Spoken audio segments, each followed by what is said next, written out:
Martin's hand trembled as he stared at the unfamiliar jewelry store receipt tucked inside their joint bank statement.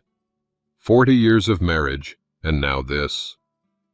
The evening light through his study window cast long shadows across his desk, while the scent of lemon polish, applied every Sunday without fail, mingled with the saltiness of the first tear that splashed onto the glass-covered wedding photo in his hand. "Eleanor," he whispered, voice cracking on her name. "Has someone you trusted completely ever betrayed you when you least expected it? Share your story below, like if Martin's pain resonates with you, and follow to see how a lifetime of wisdom becomes his greatest weapon." In the distance, he heard Eleanor's hushed laughter on the phone, then sudden silence when his chair creaked.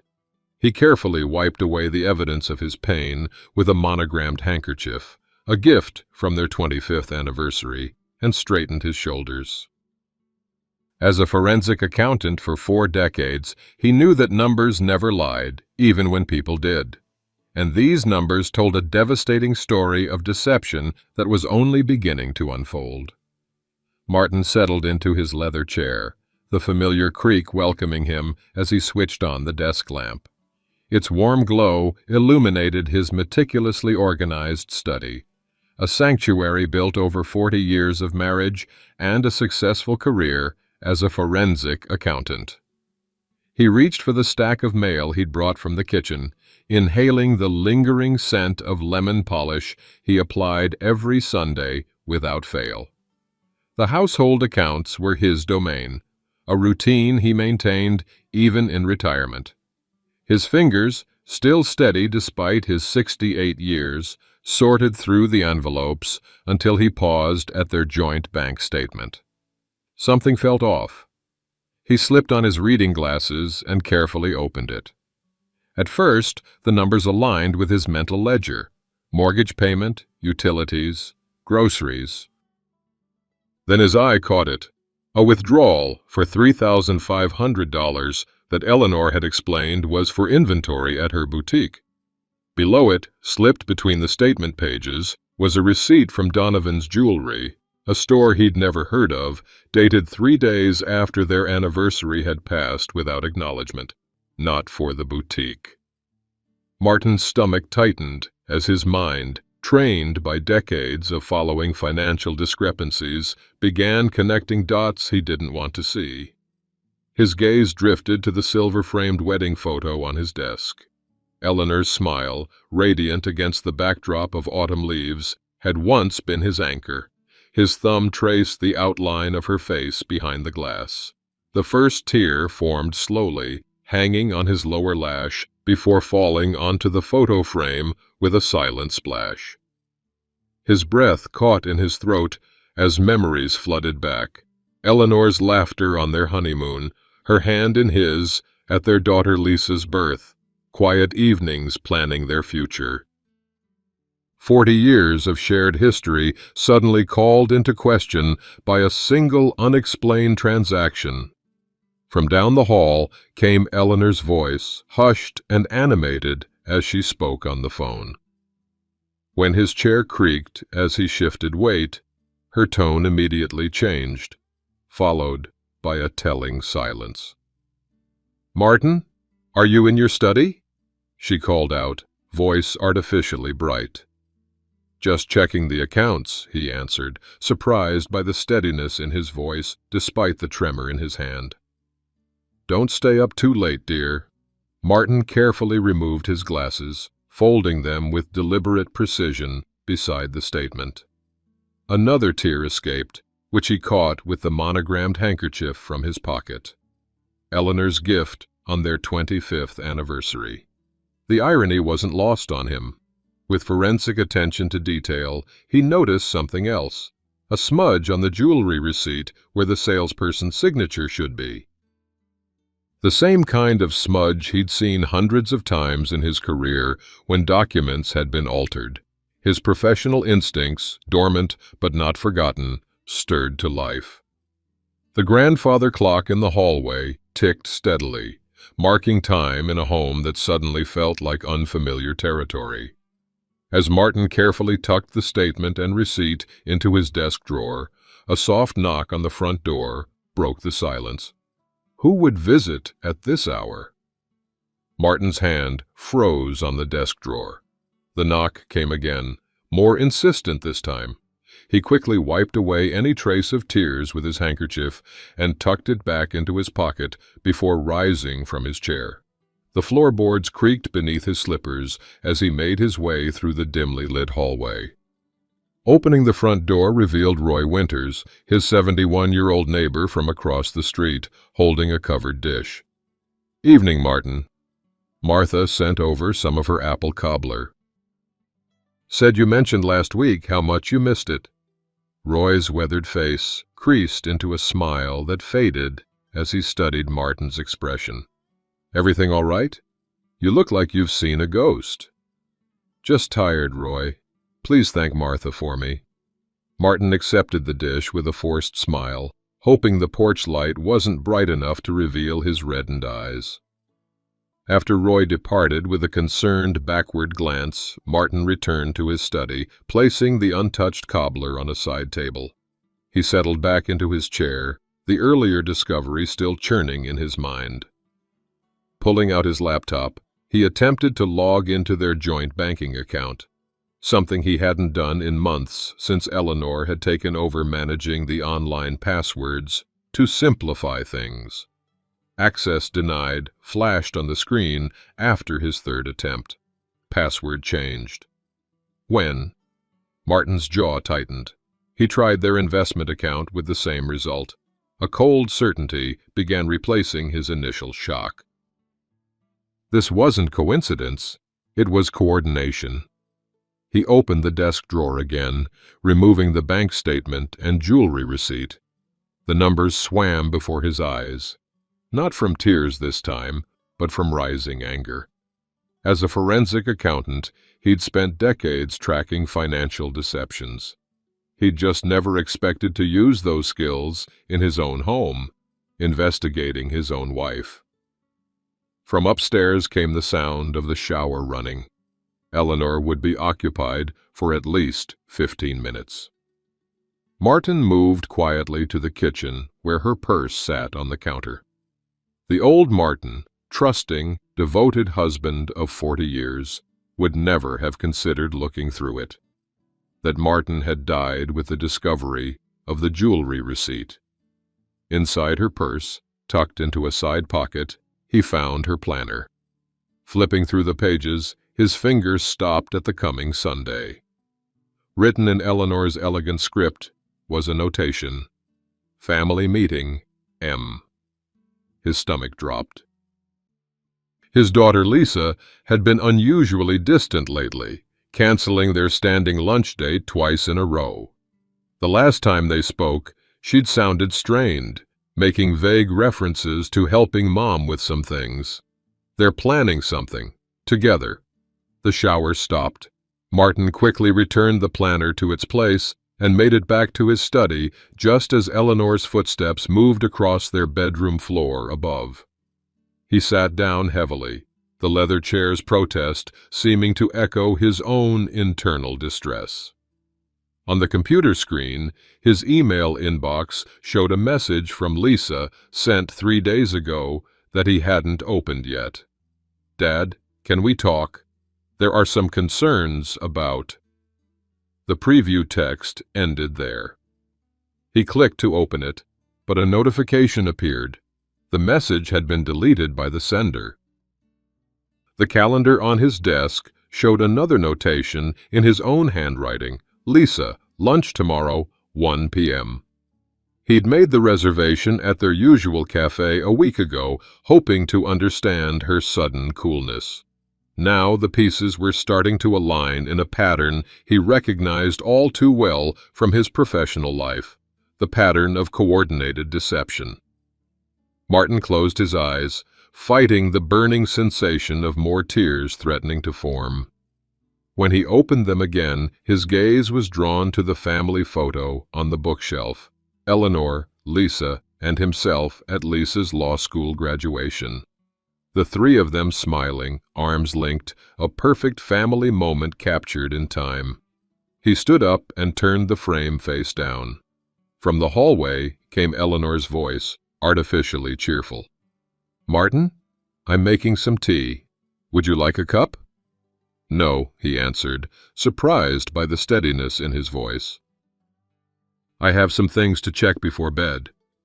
As her footsteps retreated toward the kitchen, Martin opened his cell phone contacts and scrolled to a name he hadn't called in months. James Sullivan, his attorney friend of 40 years. His finger hovered over the number. Not yet. He needed more information. Instead, he pulled out a legal pad and began writing down what he knew so far, what he suspected, and what he needed to confirm.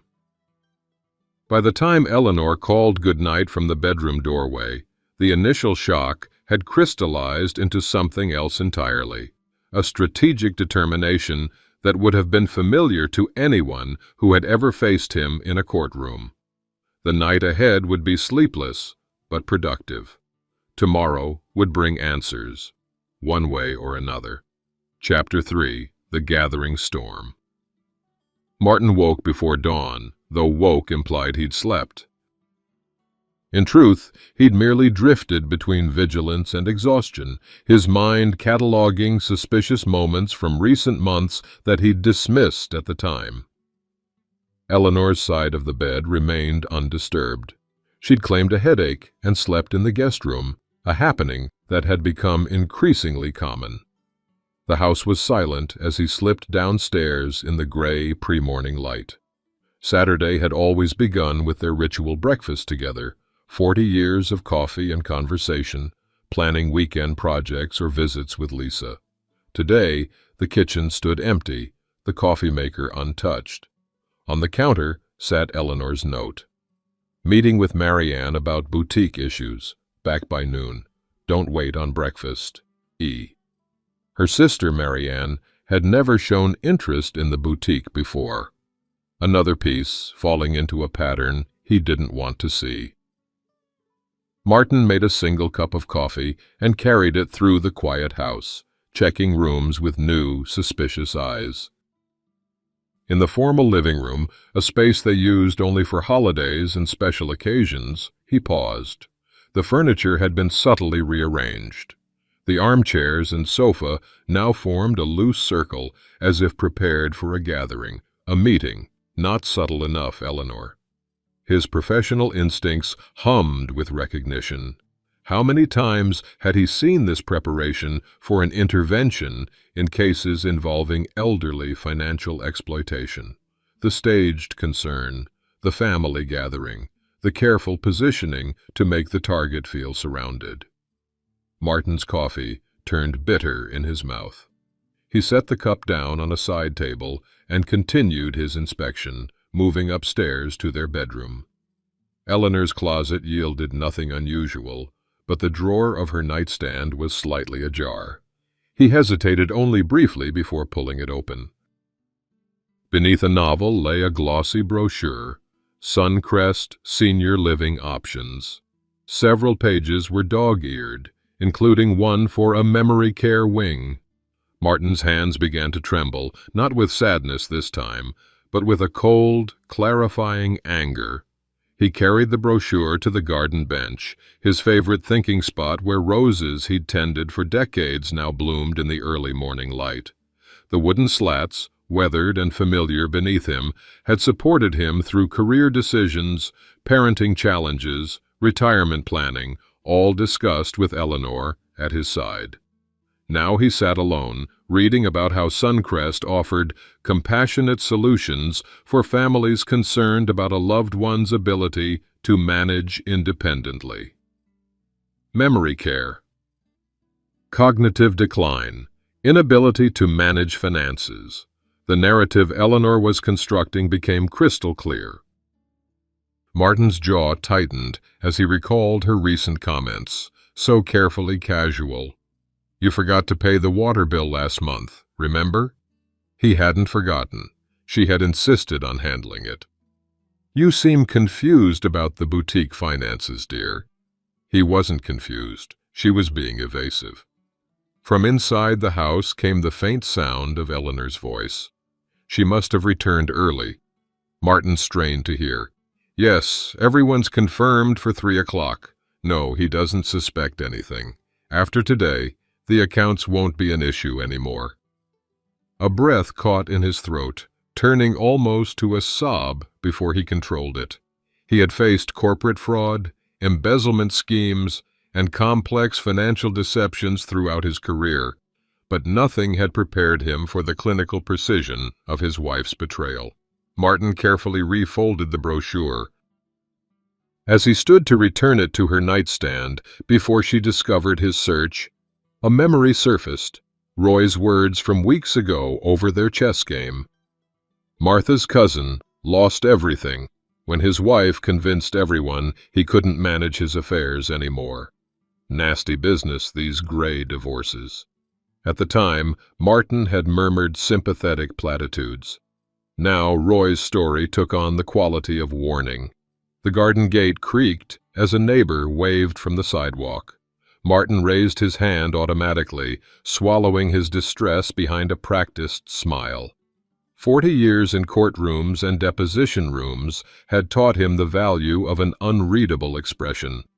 He slipped back inside and replaced the brochure exactly as he'd found it, then washed any trace of tears from his face in the bathroom sink. In the mirror, he straightened his shoulders and adjusted his collar with deliberate precision. Whatever was coming at 3 o'clock, he would not be the confused, declining old man of Eleanor's narrative. And the doorbell rang just as the grandfather clock struck 2:30. Early arrivals, then. Martin drew a deep breath and moved toward the door, mind shifting from shock to strategy. For 40 years he had trusted Eleanor with his heart. Now he would rely on himself, his expertise, his intellect, his hard-earned wisdom. The bell rang again, more insistently. Martin straightened his tie, smoothed non-existent wrinkles from his shirt, and reached for the door handle. His hand, he noted with professional satisfaction, was perfectly steady. Martin opened the front door to find Eleanor's sister Marianne on the porch, her husband Robert standing awkwardly behind her. Marianne's usual warm embrace was replaced by a stiff, rehearsed smile that didn't reach her eyes. "Martin, dear, we're a bit early, I know." Her gaze darted past him, searching for Eleanor. "She's around somewhere," Martin said pleasantly, stepping aside to let them enter. "Coffee's fresh if you'd like some." In the kitchen, he moved with deliberate normalcy, reaching for mugs while tracking their uncomfortable glances. Marianne kept checking her phone, typing rapid responses. "Beautiful day," Martin remarked, passing Robert his coffee. "How's retirement treating you these days?" Robert's attempt at casual conversation faltered under Martin's steady gaze. Before long, the doorbell rang again. This time Lisa stood on the threshold, her expression a mixture of resolve and discomfort that pained Martin more than anything else had. "Dad," she said simply, accepting his embrace with rigid shoulders. By 3 o'clock, the staged tableau was complete. Eleanor had materialized from wherever she'd been hiding, ushering everyone into the formal living room, now clearly arranged for the family meeting noted in her planner. 2 of Eleanor's cousins had arrived, along with their family doctor, Dr. Winters, whose presence confirmed Martin's suspicions about the nature of this gathering. Martin took his seat in his usual armchair, now positioned as if on trial before the semicircle of concerned faces. He folded his hands calmly in his lap and waited. Eleanor cleared her throat, launching into what was clearly a practiced speech.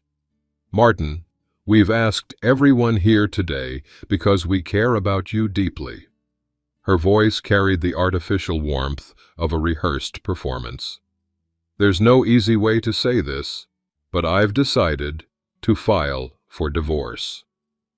A ripple of practiced concern moved through the assembled family members. Martin kept his expression neutral, studying each face. The way Lisa couldn't meet his eyes, how Marianne's mouth tightened with discomfort. Eleanor continued, voice taking on a tone of practiced compassion. I've noticed some concerning changes lately. The forgotten bills, the confusion about finances, the mood swings. Dr. Winters nodded supportively, while Eleanor detailed a litany of symptoms Martin had allegedly displayed, all either fabricated or twisted versions of normal moments. We're worried about your ability to manage independently, Eleanor concluded, reaching for his hand across the coffee table. This isn't about blame, Martin. It's about getting you the support you need during this transition. The room fell silent, all eyes on Martin. They expected tears, confusion, perhaps anger, reactions that would confirm the narrative Eleanor had constructed. Martin allowed the silence to stretch until it became uncomfortable. Then he simply nodded once and said, "If that's your decision, Eleanor, I understand completely." The response visibly startled her. This wasn't in her script. "You understand?" Eleanor's composure slipped momentarily. "Yes." Martin's voice remained steady, his expression unreadable. "After 40 years, I'd hope we could handle this with dignity." "I assume you've already consulted an attorney?" Eleanor blinked rapidly. "Well, yes, but—" "Good, then I'll do the same." He turned to Dr. Winters. "I appreciate your concern, Doctor, but I had my annual cognitive assessment with Dr. Patterson last month. I'm sure you can obtain those records if needed." The gathering dissolved into awkward murmurs. Lisa stared at her father, something like doubt creeping into her expression.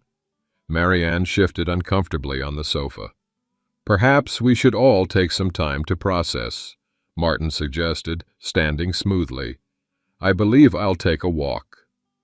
He moved toward the door with measured steps, feeling Eleanor's stunned gaze on his back. As he reached for his jacket, he turned and addressed the room with perfect composure. "I've always believed that truth reveals itself in time. I look forward to that revelation." The door closed behind him with a quiet click that echoed in the stunned silence he left behind. Martin walked steadily until he rounded the corner, out of sight from the house. Only then did his carefully constructed facade begin to crumble. He made it 3 more blocks before finding a secluded bench in the neighborhood park.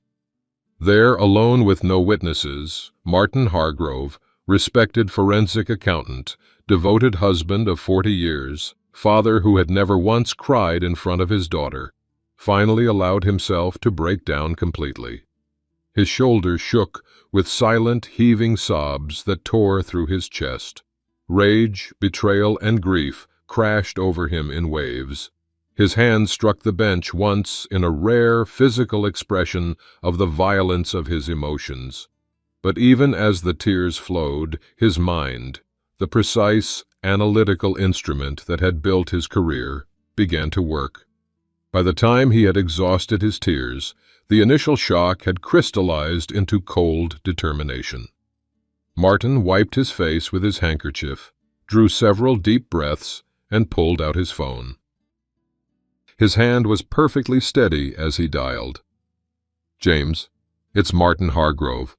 I need your help on a personal matter." He paused, listening. "No, not tomorrow. Today. It's urgent."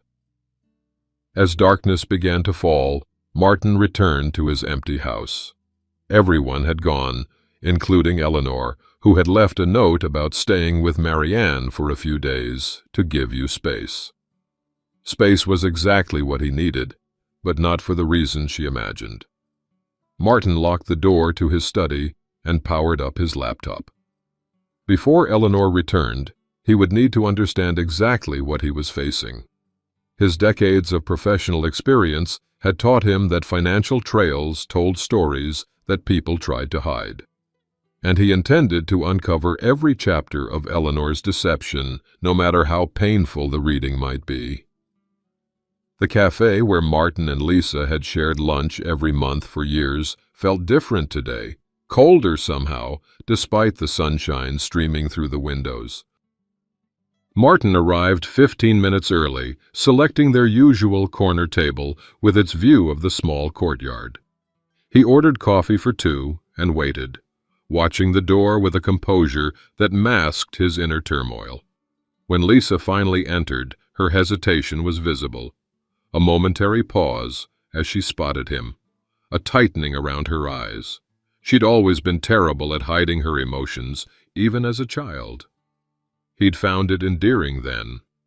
Now it told him everything he needed to know about her role in Eleanor's plans. "Dad," she said, sliding into the seat opposite him. She left her coffee untouched. "Thank you for coming." Martin kept his voice gentle. "I thought we should talk, just the two of us." Lisa's gaze darted around the cafe before settling somewhere over his left shoulder. "Mom's worried about you. We all are." "Are you?" Martin asked, studying her face. "Or are you worried about what your mother has told you?" "Dad, I've seen it myself." The confusion about the boutique finances, forgetting appointments. "Which appointments have I forgotten, Lisa?" Martin interrupted, his tone still calm but firm. She faltered. "Mom said you forgot your doctor's appointment last month." "I rescheduled it when your mother asked me to drive her to meet with a supplier. I have the confirmation email." He sipped his coffee. "What else has she told you?" Lisa's discomfort grew visible. "This isn't an interrogation, Dad. No, it's a conversation between a father and daughter, one I'd hoped would include honesty." The hurt crept into his voice despite his efforts. "You've been avoiding me for weeks. You canceled our last two lunches. Was that your idea or your mother's?" "That's not fair," Lisa protested, though her eyes flickered with uncertainty. "What's not fair is watching my daughter participate in what appears to be a coordinated effort to question my competence." Martin leaned forward. "Lisa, I've spent 40 years investigating financial discrepancies. Did your mother really think I wouldn't notice unusual withdrawals, changed passwords, the senior living brochure in her nightstand?" Lisa's face paled. "She said you were confused about money, that you'd been making mistakes." "Has she shown you any evidence of these mistakes?" Martin asked quietly. The silence that followed was answer enough. "I'm not confused, Lisa, but I am deeply disappointed." Martin's voice finally broke on the last word. "I never thought I'd have to defend my sanity to my own daughter."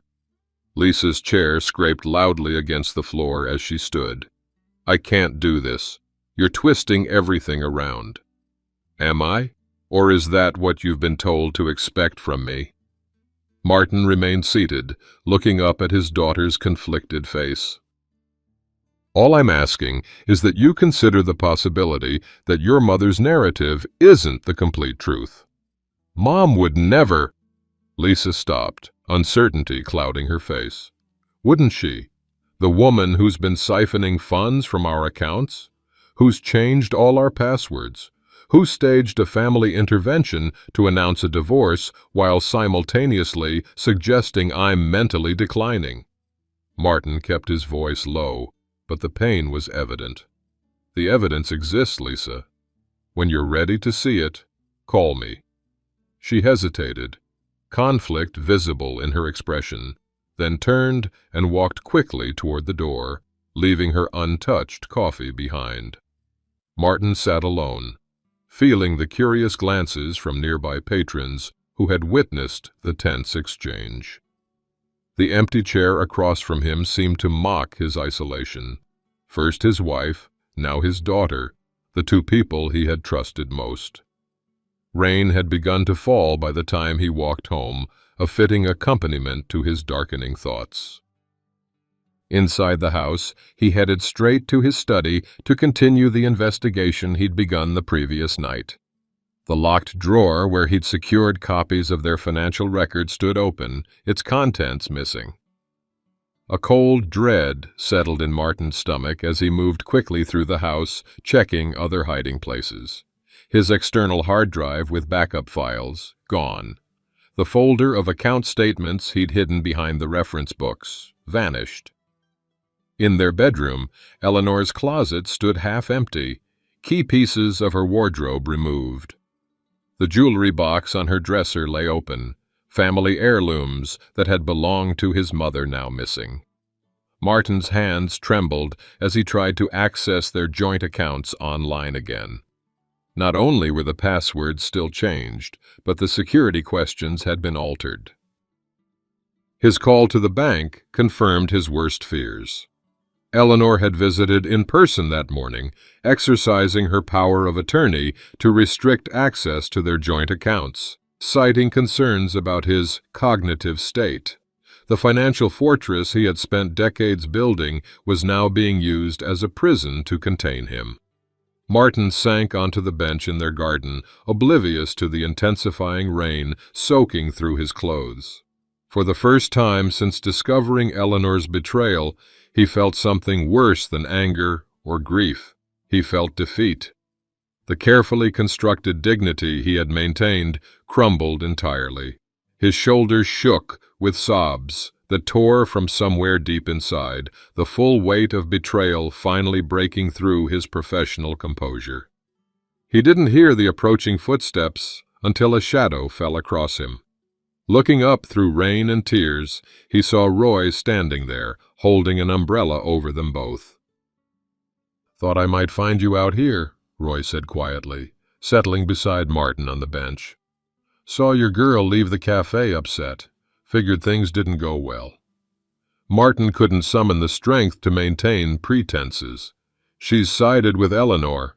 They all have." Roy nodded, seeming unsurprised. "My Martha's cousin, the one I mentioned. Same thing happened to him. Family all turned by the time he realized what was happening." "She's taken everything, Roy. The accounts, the records, even changed the security questions. I've spent my life investigating financial fraud, and now I'm the victim of it in my own home." Martin's voice cracked with the bitter irony. "Martha's cousin made the same mistake you're making," Roy said, his tone gentle but firm. "He tried to fight it alone. I don't have a choice. My own daughter thinks I'm losing my mind." "You have me," Roy said simply. "And I'd bet my pension you've got other friends who'd stand by you if they knew the truth." Martin looked up, rainwater and tears indistinguishable on his face. "What's the point? She's already convinced everyone that matters." "The point," Roy said, helping Martin to his feet, "is that you know the truth. And from what I remember about Martin Hargrove, that's always been enough for him to build a case." As they walked slowly back toward Martin's house, Roy's umbrella sheltering them both, Martin felt something stir beneath the despair, a small, flickering resolve that refused to be extinguished completely. "First thing," Roy said as they reached Martin's door, "you call that attorney friend of yours, what's his name, the one you play golf with?" "James Sullivan." "Call James, then you come over for dinner. Martha's making pot roast, and you look like you haven't eaten in days." Roy's tone brooked no argument. "This isn't over, Martin. It's just beginning." Looking into his friend's determined face, Martin felt the first fragile tendril of hope take root. Perhaps he wasn't entirely alone after all. Has life ever stolen your foundation when you least expected it? Share your darkest moment below, like if Martin's tears feel familiar, and follow his journey from despair to dignity. Chapter 6. Gathering Strength. Roy's modest apartment above his garage was nothing like the spacious home Martin had shared with Eleanor, but the warmth it offered had nothing to do with square footage. Martha Winters, Roy's wife of 47 years, greeted Martin with a firm hug that asked no questions and offered unconditional support. "Eat first, talk later," she insisted, setting before him a plate of pot roast that he couldn't imagine finishing. Yet somehow, surrounded by the winter's comfortable conversation about neighborhood happenings and their grandchildren's latest achievements, Martin found himself cleaning his plate for the first time in days. After dinner, as Martha busied herself in the kitchen, Roy pulled 3 folders from a cabinet and laid them on the coffee table. "Been waiting for the right time to show you these," Roy said, his usual jovial manner replaced by something more somber. "Thought I'd never have reason to, but here we are." Martin opened the first folder to find legal documents, bank statements, and handwritten notes meticulously organized, all bearing the name of one Thomas Winters. "Your cousin?" Martin asked, remembering Roy's earlier references. Roy nodded. "Martha's cousin Tom, retired architect, sharp as they come. His second wife, Judith, pulled almost exactly what Eleanor's trying with you. Convinced his kids he was slipping mentally, restricted his accounts, pushed for power of attorney." Martin's professional eye scanned the documents, recognizing the pattern immediately. "What happened?" "He lost everything," Roy said bluntly. "The house, most of his savings, his relationship with his children. By the time he realized what was happening, she'd laid such a convincing groundwork that even his lawyer believed he might be experiencing cognitive decline." The second folder contained newspaper clippings about similar cases, elderly individuals stripped of their autonomy and assets through carefully orchestrated campaigns questioning their competence. "It's more common than anyone wants to admit," Roy continued, "especially with men your age, successful, used to being in control, not wanting to admit something's wrong. Makes you the perfect target. They count on shame keeping you quiet until it's too late." Martin felt a chill of recognition. "And the third folder?" Roy's expression softened slightly. "That's how Tom fought back. Didn't work for him. He started too late, made too many emotional mistakes. But I've been adding to it, researching. Thought maybe someday it might help someone else." The third folder contained strategies, legal precedents, and contact information for specialists in elder law and financial exploitation. Martin recognized it immediately for what it was: a battle plan. "This is why you've been telling me about your cousin these past months," Martin said slowly. "You suspected something was happening with Eleanor." Roy nodded. "Noticed some patterns. Didn't want to overstep, but wanted you to know you weren't alone if it came to this." He paused. "You're not Tom, Martin. You've got something he didn't." "What's that?" 40 years of following money trails that people tried to hide. And friends who know exactly who you are." For the first time since the intervention, Martin felt a spark of his old confidence returning. "I need to call James." James Sullivan's law office projected exactly the combination of established tradition and cutting-edge competence that had made him one of the city's most respected attorneys. Though it was well past normal business hours, James had come in specially, his secretary bringing coffee, as Martin laid out the situation. "Damn," James said when Martin finished. "Eleanor always seemed so devoted? Trustworthy?" Martin supplied, the bitterness creeping into his voice despite his efforts. "I was going to say straightforward," James replied. "Never would have pegged her for this level of calculation." "That makes 2 of us." James pushed aside his coffee. "All right, let's approach this methodically. We need to counter this narrative about your cognitive state immediately. I'm sending you to Dr. Harriet Chen for a comprehensive evaluation tomorrow morning. She's the best neuropsychologist in the state. No one questions her assessments." Martin nodded, relieved to be moving into practical territory.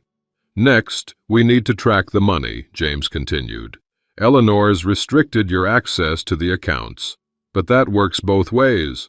Once we have Dr. Chen's report, we can file for an emergency injunction to freeze everything until the court sorts it out."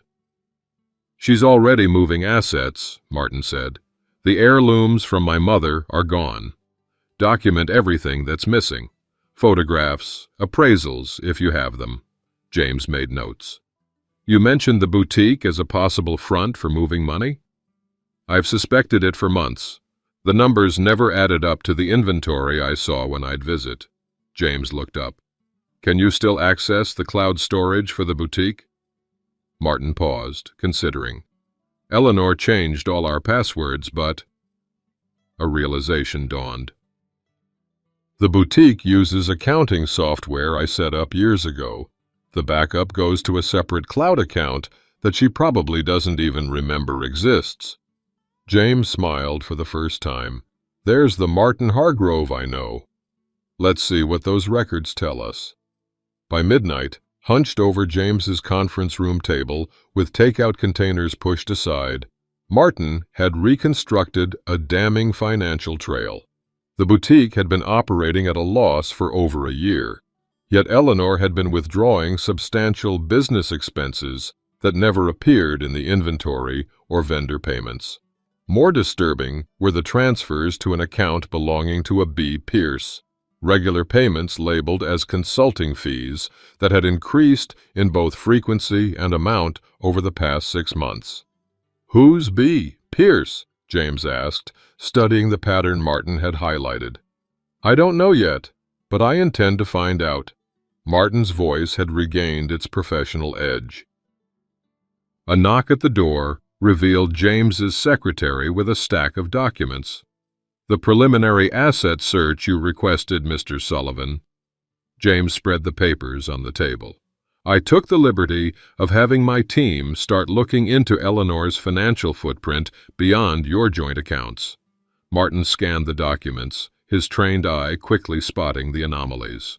"She's opened 3 new accounts in the past year, and there's a safe deposit box I knew nothing about." "Classic preparation for divorce," James observed. "She's been planning this for some time." Rather than deepening his despair, the confirmation strengthened Martin's resolve. This was familiar territory, following financial deception, building a case piece by piece. By the time Martin left James's office, they had a clear strategy. Dr. Chen's evaluation in the morning, emergency injunction to freeze assets by afternoon, and a forensic team beginning work on documenting the full extent of Eleanor's financial maneuvers. The rain had stopped when Martin emerged into the night air, Roy waiting patiently in his truck to drive him home. "How'd it go?" Roy asked, as Martin climbed in. "We have a plan," Martin said simply. Then, after a moment, "Thank you, Roy, for seeing what I couldn't." Roy nodded, understanding the depth behind the simple words.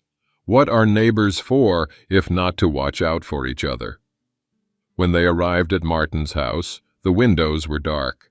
Eleanor was still staying with Marianne, giving Martin the space he now desperately needed to mount his defense. In his study, Martin stood looking at the framed credentials on his wall. Certifications and awards from his 40-year career built on finding financial truths that others tried to hide. For the first time since the intervention, he felt like himself again, not just a betrayed husband, but Martin Hargrove, forensic accountant, whose expertise was about to become his greatest weapon. He picked up a pen, its weight familiar and reassuring in his hand. On a legal pad, he began to write, not the emotional, scattered notes of a man in shock, but the precise, methodical documentation of a professional building an irrefutable case. By dawn, as light crept into his study, Martin had filled several pages with timelines, questions, and strategies. The despair that had overwhelmed him in the rain-soaked garden seemed distant now, replaced by a clear-eyed determination that had carried him through countless cases throughout his career. This case was different only in that it was personal. But that didn't change the fundamental truth that had guided his professional life. Evidence, properly gathered and presented, revealed stories that no amount of deception could permanently hide. And Eleanor's story was about to be exposed, one bank statement at a time. Martin straightened his tie, studying his reflection in the bathroom mirror. Despite the sleepless nights, he looked remarkably composed, perhaps even formidable. Dr. Chen's comprehensive cognitive assessment had confirmed what he already knew. His mental faculties were not just intact, but functioning at a level impressive for any age, according to her formal report. The emergency injunction James had filed had been granted yesterday afternoon. By now, Eleanor would have discovered that the financial noose she had been tightening around Martin had suddenly become a leash restraining her own movements. Martin's phone buzzed with a text from James. All set for 3 p.m. Everyone confirmed. This wasn't how he had imagined spending his 41st wedding anniversary, preparing for a confrontation with the woman he had once vowed to love until death parted them. A single tear threatened to form, but Martin blinked it away. There would be time for grief later. Today required clarity and focus. He slipped Dr. Chen's report into his leather portfolio alongside the financial documentation he and James had compiled. The evidence was overwhelming.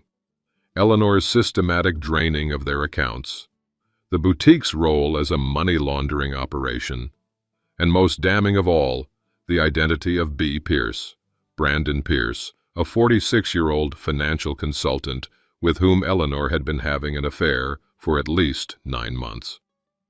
James's investigator had been thorough, providing photographs of Eleanor and Pierce at restaurants, hotels, and most recently, a jewelry store, Donovan's, where the receipt that had started Martin's investigation originated. The gifts had flowed both ways, it seemed, with Eleanor using marital funds to finance Brandon's lifestyle while he dangled the promise of a new life once Martin was out of the picture. The doorbell rang, interrupting Martin's thoughts. Roy stood on the porch, dressed more formally than Martin had ever seen him, in a pressed shirt and tie. "Ready for this?" Roy asked, his usual jovial expression replaced by something more solemn. "As ready as I'll ever be," Martin replied, collecting his portfolio. The drive to Marianne's house was silent, both men lost in their thoughts. Martin rehearsed what he would say, the careful sequence of revelations James had helped him prepare. They'd agreed that emotion had no place in today's proceedings. This was about facts, evidence, and consequences. Yet as they turned onto Marianne Street, and Martin saw the familiar cars parked outside, Lisa's sedan, Eleanor's luxury SUV, Marianne's hybrid, a moment of doubt surfaced. These were not anonymous adversaries in a courtroom. This was his family. For 40 years, these people had been the center of his world. As if reading his thoughts, Roy spoke quietly. "Remember why you're doing this, Martin. It's not about revenge. It's about truth." Martin nodded, gathering his resolve as they parked behind James's Mercedes. His attorney was already waiting on the sidewalk, his presence adding official weight to the proceedings. "Dr. Chen sent over the final version of her report this morning," James said, as they approached the house. "Absolutely unequivocal about your cognitive status. We also have confirmation that the emergency injunction was served to Eleanor's attorney an hour ago." "How did she react?" Martin couldn't help asking. "According to my contact at the courthouse, her attorney was visibly startled by the evidence presented," James replied with professional satisfaction. They weren't expecting us to move this quickly or have this much documentation. Martin's phone buzzed with an incoming call from Eleanor. He showed the screen to James. "Don't answer," James advised. "Anything you say could be recorded and taken out of context. Let her wonder what's coming." Marianne opened the door before they could ring the bell, her expression shifting from confusion to alarm as she registered not just Martin, but James and Roy as well. "Martin, what is this? We weren't expecting—" "Is everyone here?" Martin interrupted calmly. "Eleanor, Lisa, and you. Good. There are some matters we need to discuss." Without waiting for her response, he stepped past her into the foyer. Through the archway to the living room, he could see Eleanor and Lisa sitting together on the sofa, heads bent in conversation. They looked up as Martin entered, followed by his attorney and Roy. Eleanor's face paled visibly. "Martin, what's going on?" "Why is James here?" "Professional courtesy," Martin replied evenly. "Since you involved your attorney in our personal matters, I thought it appropriate to involve mine." Lisa stood, confusion evident on her face. "Dad, what is this?" "This," Martin said, placing his portfolio on the coffee table, "is the truth I mentioned was coming. Have you ever had to gather your courage and stand against someone who betrayed your trust? Share your moment of strength below, like if you're standing with Martin, and follow to witness justice unfold in the final confrontation." James stepped forward, assuming the role of moderator. "Mrs. Hargrove, I've been retained by my client, Martin Hargrove, to address some serious concerns regarding financial improprieties and false statements made about his mental capacity." Eleanor's shock quickly transformed into indignation. "This is ridiculous. Martin, are you seriously bringing your lawyer to my sister's house?" "This is exactly the kind of erratic behavior." Dr. Harriet Chen, Chief of Neuropsychology at University Medical Center, has completed a comprehensive cognitive assessment of Mr. Hargrove, James continued, unperturbed as he removed the report from Martin's portfolio and placed it on the table. "Her findings, certified yesterday, confirm that Mr. Hargrove shows no signs of cognitive impairment whatsoever. In fact, his cognitive function tests in the superior range across all measures." Lisa picked up the report, her eyes widening as she scanned the contents. Martin kept his gaze fixed on Eleanor, watching as her carefully constructed narrative began to crumble. This was just the beginning. "Additionally," James continued, "the court has granted an emergency injunction freezing all joint assets, pending investigation of potential financial exploitation." "Financial exploitation?" Marianne echoed, looking between her sister and Martin. "Eleanor, what is he talking about?" Martin opened his portfolio again, removing the financial documentation he and James had compiled. "It's all here, Marianne. Every unauthorized withdrawal, every transfer to Brandon Pierce's account, every dollar siphoned through the boutique." At the mention of Brandon Pierce's name, Eleanor's composure shattered completely. "You had me investigated?" she gasped. "No, Eleanor," Martin replied quietly. "I simply followed the money. It's what I've done professionally for 40 years. As Martin spread the financial records across the coffee table, he felt a strange sense of calm descend. The confrontation he had dreaded now felt almost like a deposition, a careful presentation of irrefutable facts to an increasingly receptive audience. Lisa's expression shifted from confusion to dawning horror as she studied the documents. Marianne moved to look over her shoulder, gasping as she recognized her sister's signature on damning transfer authorizations. Martin stood ready to present the final piece of evidence, the photographs of Eleanor with Brandon Pierce. But as he reached for the envelope, he realized it wasn't necessary. The financial documentation had done its work. The truth was already revealing itself in Eleanor's crumbling facade and his daughter's tear-filled eyes as she finally looked up to meet his gaze. "Dad," Lisa whispered, "I didn't know. I swear I didn't know about any of this."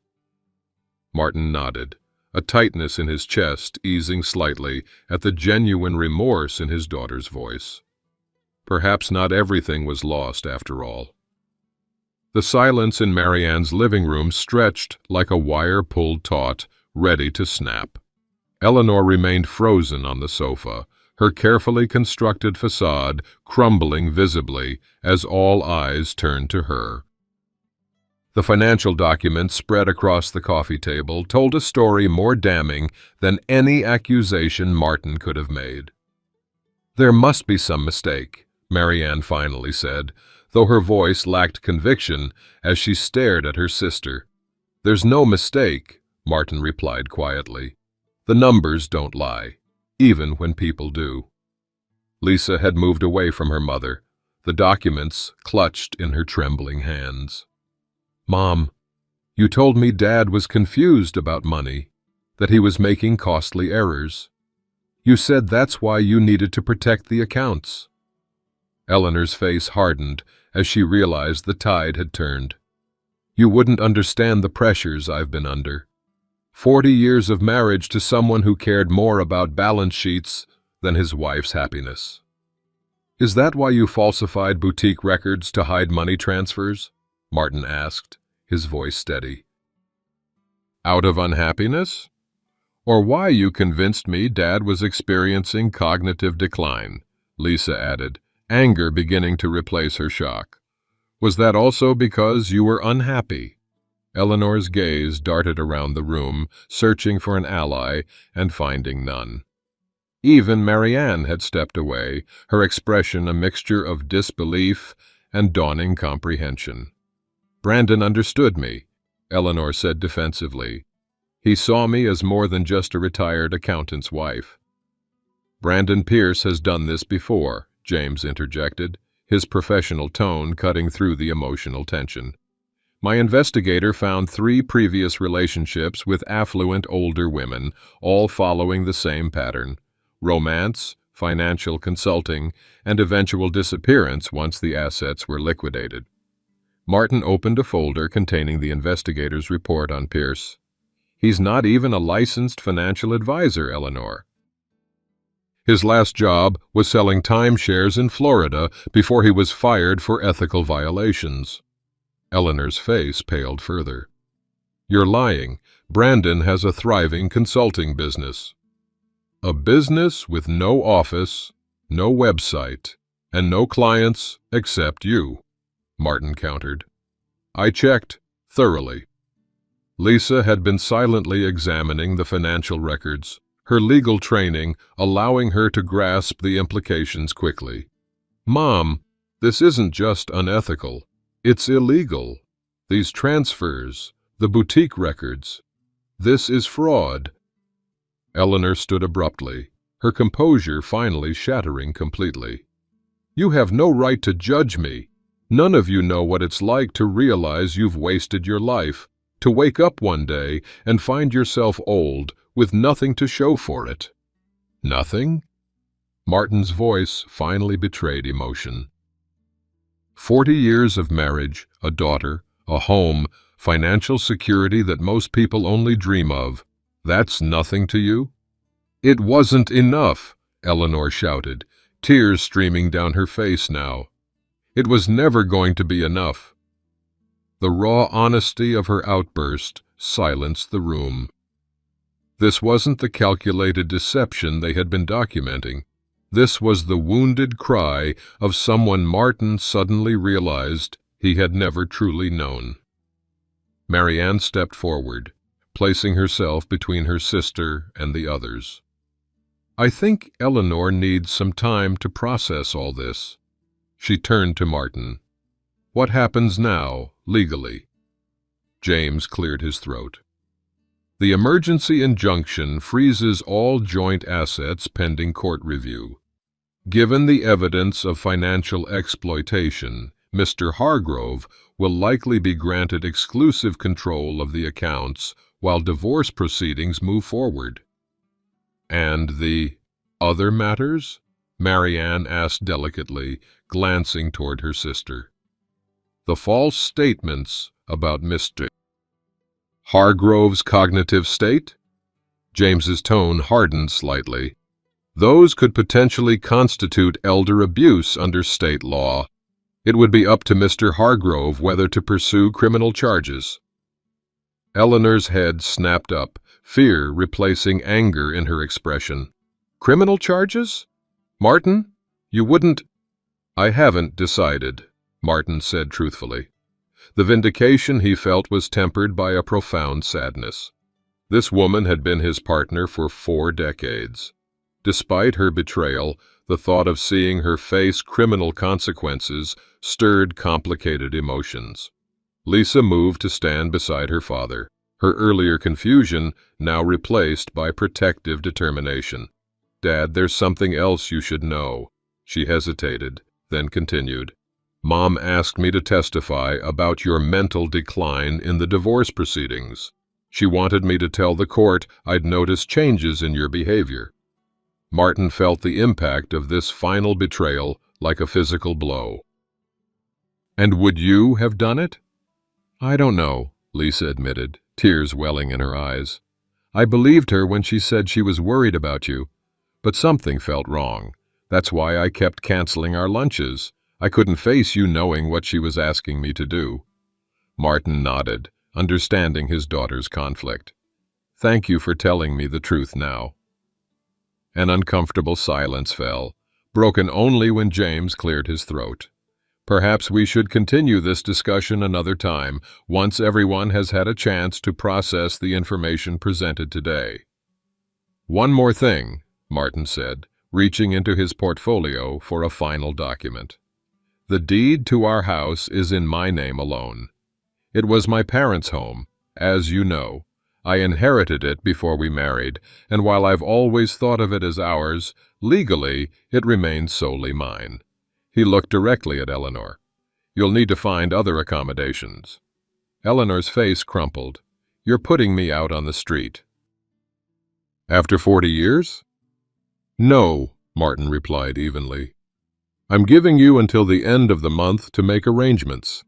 That's more consideration than you showed me when you planned to have me declared incompetent and moved to Suncrest's memory care wing. The reminder of her ultimate plan silenced any further protests from Eleanor. Marianne stepped forward again. She can stay with me until she figures things out. As they prepared to leave, Lisa touched Martin's arm. Dad, can we talk? Just us? Martin nodded, his heart lightening slightly at the possibility of reconciliation with his daughter. Outside on Marianne's porch, away from the tense atmosphere of the living room, Lisa faced her father directly. I'm so sorry. I should have trusted my instincts about you instead of her stories. You were manipulated by someone who's had decades of practice appearing sincere, Martin said gently. I don't blame you for that. Still, I should have asked you directly instead of avoiding you. Lisa's legal training reasserted itself. What can I do to help now? Come to dinner tomorrow, Martin suggested. We have a lot of catching up to do. As they walked to their respective cars, Martin felt a single tear track down his cheek, not of grief or anger this time, but of relief. The truth had finally emerged, painful though it was, and with it came the first fragile tendril of something he had thought lost forever, hope for the future. In the car beside him, Roy squeezed Martin's shoulder briefly before starting the engine. Proud of you, friend. That couldn't have been easy.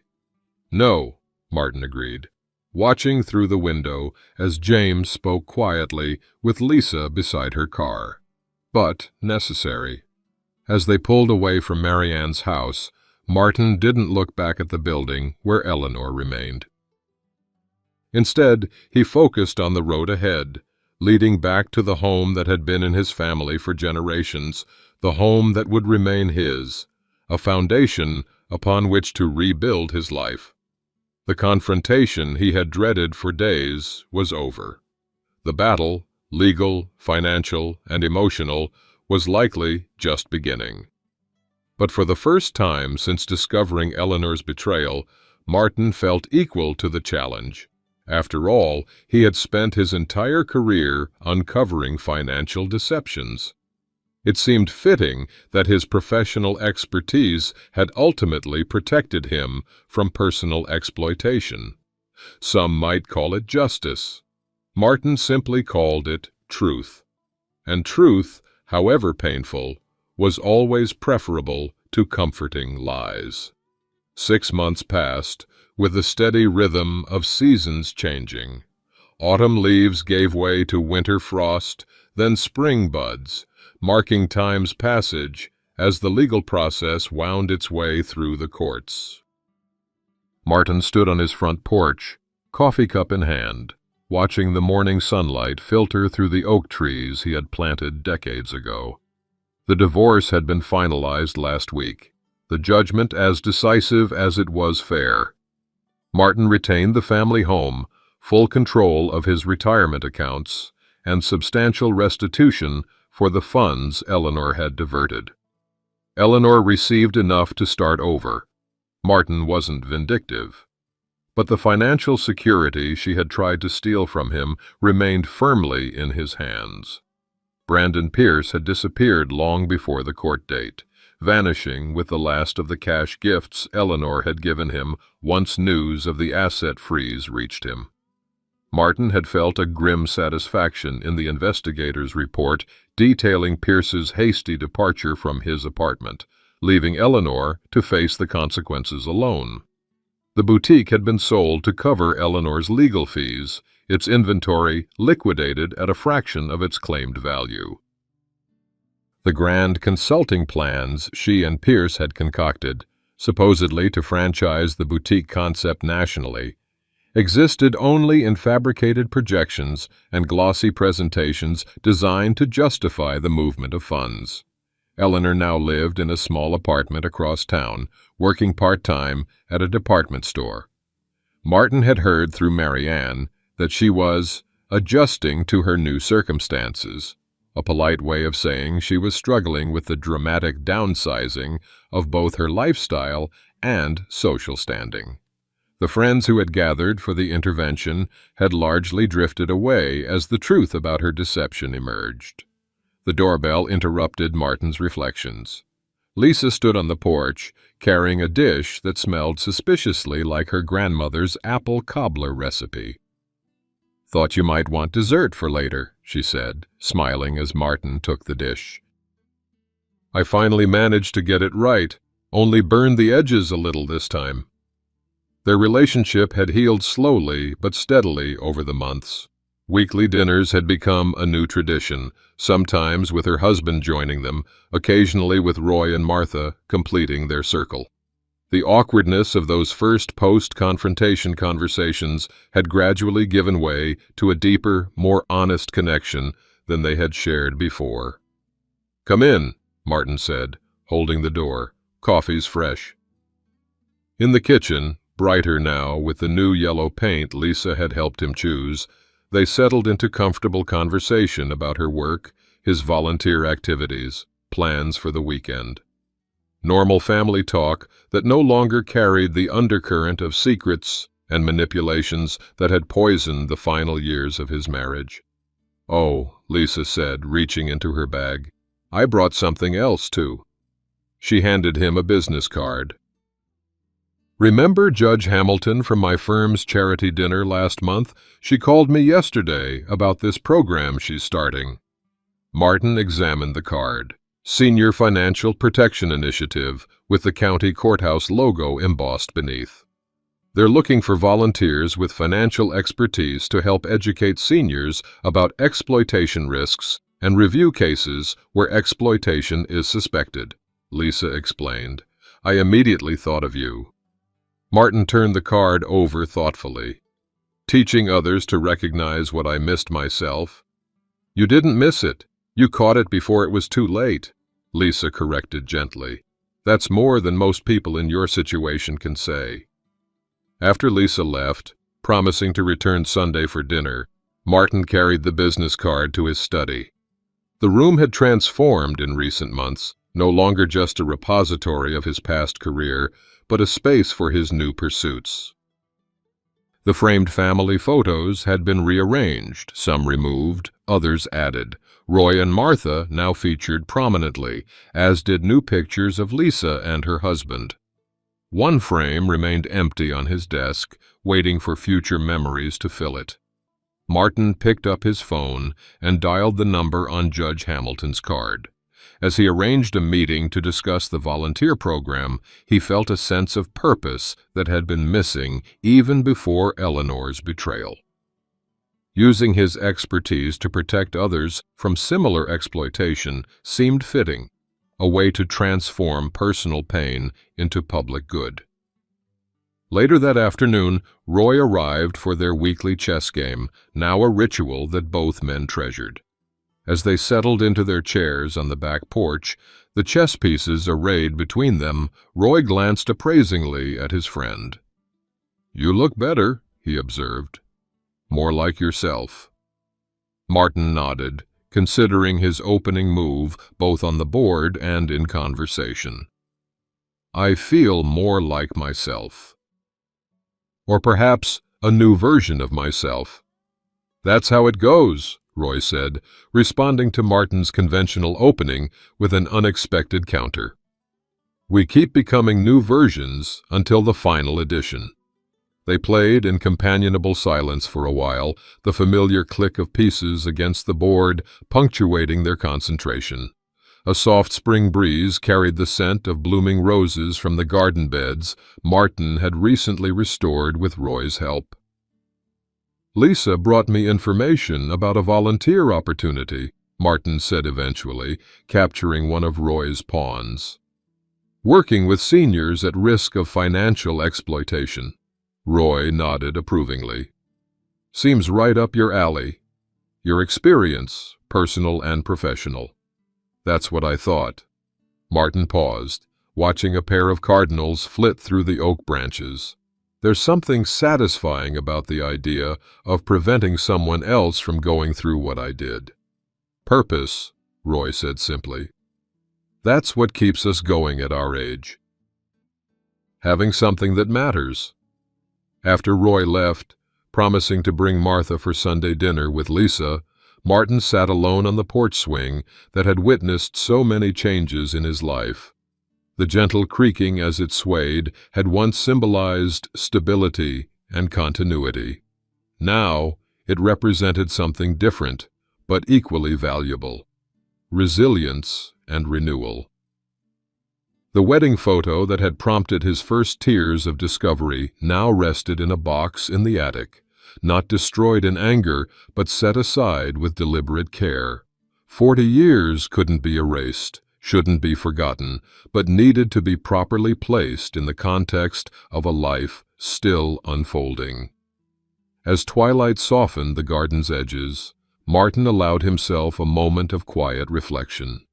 The betrayal that had nearly destroyed him had ultimately revealed strengths he hadn't known he possessed and connections he hadn't fully valued. Roy's friendship, Lisa's love, his own professional expertise, all had combined to carry him through the darkest hours to this moment of peaceful solitude. A single tear traced down his cheek, not of grief or anger this time, but of gentle acceptance. Life had taken an unexpected turn, but he had navigated it with dignity intact and wisdom gained. The path ahead looked different than he had once imagined, but it stretched before him with new possibilities. The phone rang, interrupting his reverie. Judge Hamilton was calling back, eager to schedule his first volunteer session at the senior center for next week. As Martin discussed the details, making notes on the pad he kept by the phone, he felt something settle within him, a quiet certainty that this chapter of his life, though unexpected, might ultimately prove as meaningful as any that had come before. The betrayal that had sought to diminish him had instead revealed his true measure. And that, perhaps, was the most valuable discovery of all. Folks, there's something about betrayal at our age that cuts deeper, isn't there? When you've shared 40 years of morning coffees and evening silences with someone, their deception feels like losing part of yourself. That first tear falling onto a bank statement, a jewelry receipt, a betrayal made of paper and ink, we've all felt something like it. You know that moment, don't you? When the floor seems to disappear beneath feet that have walked this earth for 6 or 7 decades. When trusted hands suddenly become strangers' hands. When the retirement you planned becomes a battlefield you never trained for. But here's what Martin discovered. And maybe you have too. The wisdom gathered over a lifetime isn't just for reminiscing on porch swings. It's armor for the battles we never saw coming. Those professional skills you honed, the friends who recognize your true self, the children who find their way back to truth, these aren't consolation prizes. They're the real treasure. That creaky chair might hold just one where it once held two, but it holds someone stronger than before, someone who knows that dignity reclaimed is more valuable than dignity never tested. That's the gift hidden within the wound, the discovery that your story still has chapters worth writing.